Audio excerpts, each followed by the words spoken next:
नमस्ते दोस्तों, आपका स्वागत है हमारे चैनल पर। तो हम लोग आज यहाँ से पढ़ने वाले हैं। कह रहा है इसके पहले वाला हम आपको पढ़ाए थे कल। तो आज जो है कह रहा है पहले वाले सुल्तानों की तरह खलजी और तुगलक शासकों ने भी सेना नायकों को भिन्न भिन्न आकार के इलाकों के सूबेदार के रूप में नियुक्त किया।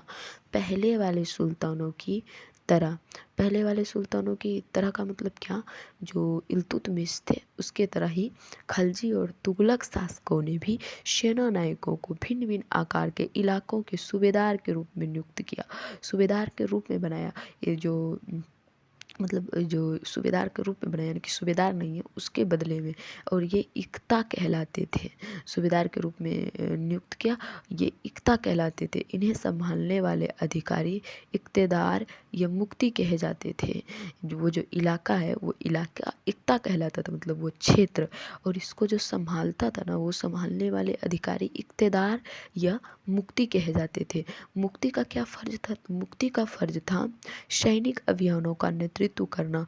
मतलब क्या, जो मुक्ति होता था ना, जिसको इक्तेदार कहते हैं, तो उनका काम था सैनिक अभियानों का नेतृत्व करना। मतलब कि सेना सब जो उनके पास था, तो उनको उस सेना को जो है मतलब कि सिखाना, ट्रेनिंग देना, एक तरह से आप कह सकते हैं कि हाँ, कैसे युद्ध करना है, कहाँ पे सेना की टुकड़ी रखना है, बीच में किनारे में किस साइड कैसे कैसे क्या करना है, ताकि युद्ध में मतलब कि जीत सके, ताकि युद्ध में जो है जीता जाए। मतलब जीतने से लेकर के, शुरू से लेकर के जीतने तक पूरा सब कुछ उनको सिखाया जाता था। उसी को तो मुक्ति यही काम करते थे, सेना अभियानों का नेतृत्व करते थे। वे अपने इक्तों में कानून व्यवस्था बनाए रखना, और वे जो उनका क्षेत्र था इक्ता, उसमें कानून व्यवस्था को बनाए रखते थे। अब आगे कह रहा है कि अपनी सैनिक सेवाओं के बदले में वेतन के रूप में मुक्ति अपने इलाकों से राजस्व की वसूली क्या करते थे। तो सैनिक सेवाओं के बदले जो है सैनिक सेवा दिया अब अपने क्षेत्र के लोगों को, तो उसके बदले में जो है वो क्या करते थे, मुक्ति, वो अपने इलाकों से राजस्व की, रेवेन्यू की वसूली करते थे। ठीक है, राजस्व की वसूली करते थे। वो मतलब कर, टैक्स जो है ना, वो लेते थे, और सैनिक सेवाओं के बदले में, कि सैनिक सेवा दिए तो उसके बदले में वो लेते थे। अब कह रहा है राजस्व के रूप में मिली रकम से ही वे अपने सैनिकों को तनख्वाह भी देते थे। जो राजस्व मिलता था उनको, थी राजस्व जो भी मिलता था, जितने भी, तो उनको उनके मतलब राजस्व मिलता था, तो राजस्व के रूप में मिली रकम से ही वे अपने सैनिकों को तनख्वाह देते थे। मतलब जितना पैसा मिला उसी से जो है सैनिक को तनख्वाह देते थे। सैनिक जो मतलब कि उनके पास है, जो रखते थे, तो उनको अब युद्ध में लेके गया तो उनके बदले उनको उसी से जो है तनख्वाह देते थे। अब आगे कह रहा है कि मुक्ति लोगों पर काबू रखने का सबसे प्रभावी तरीका यह था, और मुक्ति लोगों का काबू रखने का सबसे प्रभावी तरीका यह था कि उनका पदवंश परंपराओं से न चले। उन्हें मतलब शासक लोग जो है ना, ये सोचते थे कि मुक्ति लोगों पर इस प्रकार काबू रख सकते हैं कि उनका पदवंश जो है ना परंपराओं से नहीं चले। मतलब उनका जो वंश है वो ऐसा नहीं है कि पीढ़ी दर पीढ़ी चले, कि हाँ उसका पिता बनाए तो फिर उसका पुत्र हो, वो नहीं, वैसा नहीं। वरना वो जो है मतलब कि वो प्रभावी हो जाएगा वहाँ के लोगों पर, उस क्षेत्र के लोगों पर, इसीलिए जो है प्रभावी हो जाएगा। मतलब अपना अधिकार जमाने लगेगा उस क्षेत्र के लोगों पर, और मतलब कि जो है शोषण करने लगा, एक तरह से कह सकते हैं। तो उन्हें कोई भी इक्ता थोड़े थोड़े समय के लिए ही मिले, तो कोई भी इक्ता उसको देते थे ना, जो शासक, वो थोड़े थोड़े समय के लिए देते थे। कोई भी क्षेत्र थोड़े थोड़े ही समय के लिए देते, ज़्यादा समय तक नहीं, कि थोड़े समय तक करेंगे तो वो अच्छे से ही काम करें। ज़्यादा समय तक अगर उनको दे दिया जाए तो फिर वो क्या करेंगे, वो उस वहाँ के लोगों को शोषण करने लगेंगे, मतलब अपना अधिकार जमाने लगेंगे। प्रभावी तरीके से प्रभाव, मतलब वहाँ के लोगों पे एक तरह से कहे तो अत्याचार भी कर सकते हैं। इसीलिए जो है ना, तो शासक जो है थोड़े थोड़े समय के लिए ही उस मुक्ति को क्षेत्र देते थे, जिसके बाद उनका स्थानांतरण कर दिया जाए। उसके बाद फिर क्या जाता था, उसको एक क्षेत्र से ना दूसरे क्षेत्र में स्थानांतरण कर दिया जाता था। मतलब थोड़े थोड़े समय के लिए क्षेत्र में रखा जाता था, एक क्षेत्र में ज़्यादा समय के लिए नहीं रखा जाता था। अब आगे आपका कह रहा है सुल्तान अलाउद्दीन खिलजी और मोहम्मद तुगलक, जिसको मोहम्मद बिन तुगलक भी कह सकते हैं आप, के शासनकाल में नौकरी के इन कठोर नियमों का बड़ी सख्ती से पालन होता है। नौकरी का जो ये कठोर नियम था, मुक्ति वाला नौकरी, कि किसी क्षेत्र को दिया जाएगा मुक्ति, किसी मुक्ति को इक्ता को, मतलब क्षेत्र को इक्ता कहलाता था वही, तो वो मुक्ति को दिया जाएगा। तो उसको कठोर ये नियम को बड़ी सख्ती से पालन होता है। ये जो कठोर नियम बनाया गया था कि इसको अलग अलग क्षेत्रों में जो है दे दिया जाएगा, कठोर नियम था, तो इसको जो है बड़ी सख्ती से पालन होता था। मुक्ति लोगों द्वारा एकत्रित किए गए राजस्व की रकम का हिसाब लेने के लिए राज्य द्वारा लेखा अधिकारी नियुक्त किए जाते थे। और जो मुक्ति लोग होते थे उनके द्वारा एकत्रित राजस्व जो होता था उसका राजस्व की रकम का हिसाब लेने के लिए राज्य द्वारा जो है मतलब एक लेखा अधिकारी नियुक्त किया जाता था, वही जो है राजस्व का हिसाब लेते थे। इन बात का ध्यान रखा जाता कि मुक्ति राज्य द्वारा निर्धारित कर ही वसूले, और इस बात का भी ध्यान रखा जाता था कि मुक्ति जो है ना राजस्व मतलब राज्य द्वारा निर्धारित कर ही वसूले। जितना शासक ने कहा है, जितना उस राज्य द्वारा निर्धारित कर है उतना ही वसूलना है, ज़्यादा नहीं। और तय संख्या के अनुसार सैनिक रखे, और जितना सैनिक की ज़रूरत है तय संख्या के अनुसार रखे। क्योंकि अगर मान लीजिए कि अगर सैनिक ज़्यादा रखता है तो फिर क्या होगा, वो राजा से ज़्यादा शक्ति, मतलब राजा कह रहे हैं शासक और राजा अलग है, इसका अंतर हम आप लोगों को बताए थे। तो जो ये है शासक है, वो शासक अगर ज़्यादा सैनिक मान लीजिए मुक्ति लोग रखेंगे तो शासक से ज़्यादा बलशाली हो जाएगा ये थी मुक्ति लोग, तो कहीं हो ना हो कहीं शासक पे ही हावी हो जाए। इसी वजह से जो है अब आगे कह रहा है कि जब दिल्ली के सुल्तान शहरों से दूर आंतरिक इलाकों को भी अपने अधिकार में ले आए तो उन्होंने भूमि के स्वामी सामंतों और अमीर जमींदारों को भी अपनी सत्ता के आगे झुकने के लिए बाध्य कर दिया। यहाँ पे बात को समझिएगा, यहाँ क्या कह रहा है जब दिल्ली के सुल्तान शहरों से दूर आंतरिक इलाकों को भी अपने अधिकार में ले आए तो भूमि के स्वामी मतलब क्या, जैसे ये इनका क्षेत्र है, ठीक है, और भी पास में जो इलाका था इनको भी अपना लिया, और भी जो इलाका है इनको भी इन्होंने इस पे भी मतलब कि इनको भी अपना लिया। और यहाँ के जो होते थे सामंत और अमीर जमींदार सब को भी अपना सत्ता के आगे झुकने के लिए बाध्य कर दिया। इसको भी जो है ना अपनी सत्ता के आगे झुकने के लिए मजबूर कर दिया, बाध्य कर दिया, ठीक है ना। इस पे मतलब कि इसको अपने अधीन ले लिया। अलाउद्दीन खिलजी आगे एक मिनट आगे आपका कह रहा है आगे कहाँ गया। अलाउद्दीन खिलजी के शासनकाल में भूराजस्व के निर्धारण और वसूली का कार्य राज्य अपने नियंत्रण में ले लिया। और अलाउद्दीन खिलजी के शासनकाल में जो भूराजस्व के निर्धारण और वसूली का कार्य था, वो दोनों कार्य थी, वसूलने का कार्य और राजस्व निर्धारण करने का, ये दोनों कार्य अपने नियंत्रण में ले लिया। मतलब जैसे देखिए ये हो गया, ये क्षेत्र, इस क्षेत्र को सब कुछ क्षेत्र को अपने में लिया, जैसे ये क्षेत्र को अपने में, तो यहाँ फिर जो है भूराजस्व जो वसूलते थे और जो थी मतलब निर्धारण करते थे और वसूली का काम वो कौन करते थे, यहाँ के क्षेत्र में उस टाइम सामंत और अमीन जमींदार होते थे, वही करते थे।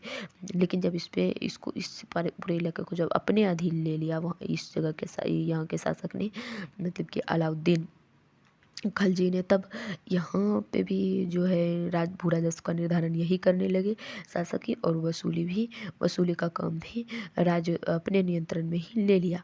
अब आगे क्या कह रहा है कि स्थानीय सामंतों से कर लगाने का अधिकार छीन लिया गया। वहाँ के जो स्थानीय सामंत थे हम जैसे बताया भी, और वहाँ के कर लगाने का अधिकार उससे छीन लिया गया, बल्कि स्वयं उन्हें भी कर चुकाने के लिए बाध्य कर दिया गया। इस व्यक्ति को भी स्वयं कहा कि नहीं, सामंत और जो अमीर जमींदार थे उसको कहा कि स्वयं तुम भी कर दो, ठीक है ना। मतलब उससे भी अब कर लेने लगा, उस पर मतलब अधिकार जमा करके उस क्षेत्र को अधीन अपने में ले लिया। और वहाँ के जो लोग कर वसूलते थे उससे ही अब कर और टैक्स, मतलब उसी को कहा जाता है कर को ही टैक्स, तो लेने लगा। सुल्तान के प्रशासकों ने जमीन की पैमाइश की, मतलब जमीन को उन्होंने नापा, पैमाइश की, और इसका हिसाब बड़ी सावधानी से रखा, और इसका हिसाब भी बहुत ही सावधानी से रखा। कह रहा है कुछ पुराने सामंत और जमींदार राजस्व के निर्धारण और वसूली अधिकारी के रूप में सल्तनत की नौकरी करने लगे। तो अब आगे कह रहा है कुछ पुराने जो सामंत और जमींदार थे ना उस इलाके के, जिस इलाके में थी, जिस इलाके पर अपना अधिकार जमाया था शासक ने, तो वहाँ के ये दोनों भी जो है राजस्व निर्धारण और वसूली अधिकारी के रूप में सल्तनत की नौकरी करने लगे। ये लोग पहले जो है अपने इलाके में वसूलते थे टैक्स, तो अब जो है जिस शासक ने इस इलाके पे अधिकार अपना जमाया, अपना अधीन कर लिया, उसी के यहाँ जो है नौकरी करने लगे सामंत और जमींदार, उसी के यहाँ नौकरी करने लगे। उस समय 3 तरह के कर थे, ये इंपॉर्टेंट बात है, इसको थोड़ा ध्यान में रखिएगा। उस टाइम जो है ना 3 तरह के कर थे। कौन कौन कर थे, तो पहला जो है आपका कृषि पर जिसे खराज कहा जाता है, ये याद रखिएगा, थोड़ा ज़्यादा ही इम्पोर्टेंट है। ये कृषि पर जो कर लगाया जाता है उसको खराज कहा जाता था, जो किसान की उपज से लगभग 50% होता था। किसान का उपज का लगभग 50%, मतलब किसान जितना उगाया उससे जो है 50% खराज वाला कर लिया जाता था। अब कह रहा है मवेशियों पर भी, जो गाय बैल सब होता है ना, उस पर भी, मवेशियों पर, जानवरों पर भी जो है कर लगाया गया था। घरों पर भी कर था। यह याद रखना जरूरी है कि इस उपमहाद्वीप का काफ़ी बड़ा हिस्सा दिल्ली के सुल्तानों के अधिकार से बाहर था, और मतलब कि इस उपमहाद्वीप का काफ़ी बड़ा हिस्सा जो है ना वो दिल्ली के सुल्तानों के अधिकार से बाहर था। अभी मतलब कि बहुत बड़ा हिस्सा, मतलब पूरा तरीका से सब इलाकों को उन्होंने कैप्चर अभी नहीं कर पाया था, बहुत बड़ा हिस्सा जो है उसके अधिकारों से बाहर था। आगे कह रहा है दिल्ली से बंगाल जैसे सुदूर प्रांतों का नियंत्रण कठिन था। दिल्ली से बंगाल जैसे सुदूर प्रांतों का जो नियंत्रण है वो कठिन था, और दक्षिण भारत की विजय के तुरंत बाद ही वो पूरा क्षेत्र फिर से स्वतंत्र हो गया। मतलब यहाँ क्या कह रहा है, मान लीजिए कि ये मतलब पूरा क्षेत्र, अभी हम पढ़ते हैं तब आपको समझाएंगे, पूरा क्षेत्र स्वतंत्र हो गया। यहाँ तक कि गंगा मैदानी इलाके भी घने जंगलों वाले ऐसे क्षेत्र थे जिनमें बैठने में सुल्तान की सेनाएं अक्षम थी।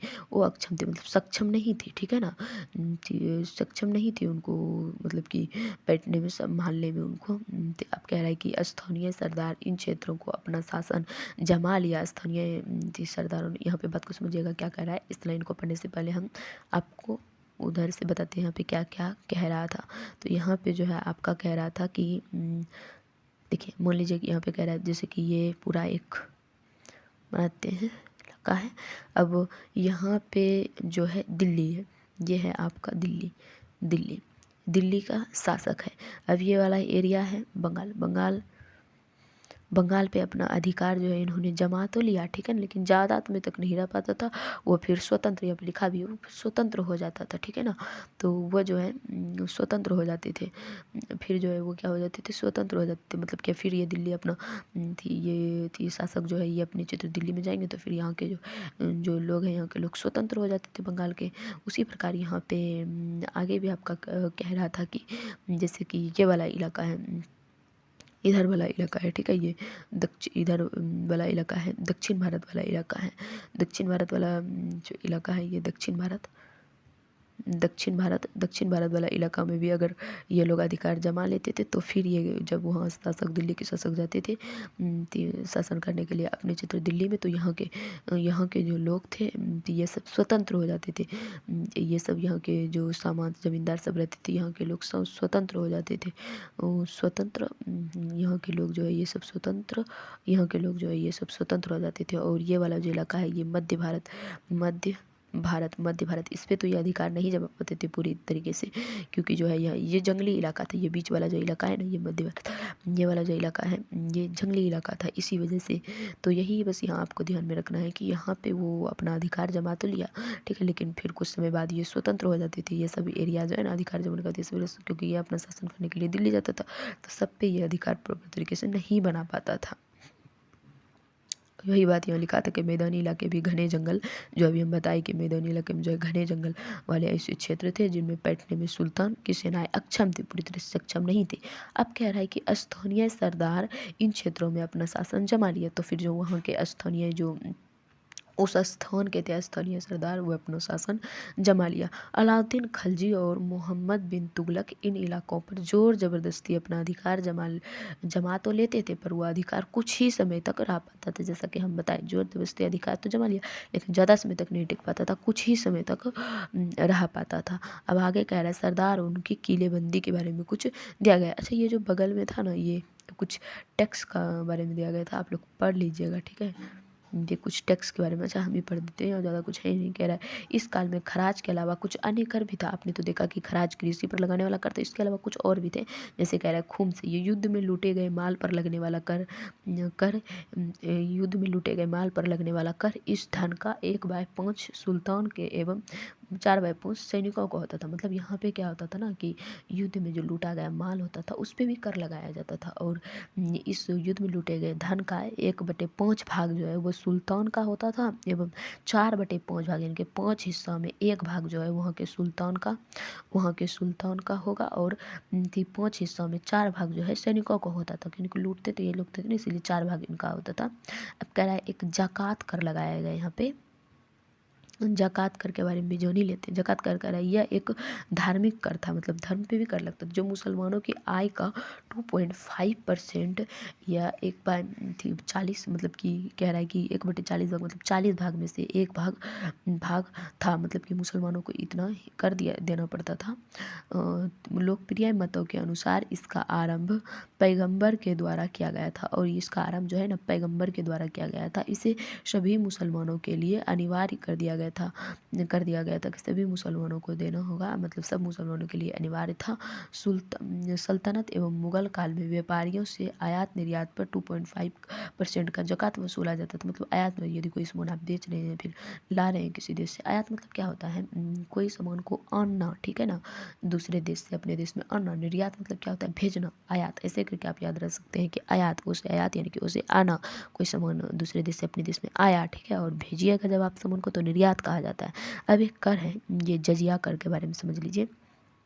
यह गैर मुसलमानों यानी कि जो मुस्लिम नहीं होते थे, गैर मुसलमानों से लिया जाने वाला कर था। उन्हें जिम्मी या संरक्षित नागरिकों का दर्जा प्रदान करता था कि हाँ आप जो है सुरक्षित हैं, उसको सुरक्षित रखा गया आपको, इसीलिए कर लिया जाता था कि गैर मुसलमानों पर आपको सुरक्षित रखा जाए तो कर लिया जाता था, जजिया कर कहते हैं। सल्तनत काल में इसकी वसूली खराज के साथ की जाती थी, जो किसी का वाला कर था ना खराज, उन्हीं के साथ इसकी भी वसूली की जाती थी। तो अब जो है हम लोग यहाँ से पढ़ते हैं। अब यहाँ की क्या कह रहा है, एक बात यहाँ पे लिखा हुआ है, देख लेते हैं। की जाती थी, किंतु फिरोज शाह तुगलक ने जजिया को एक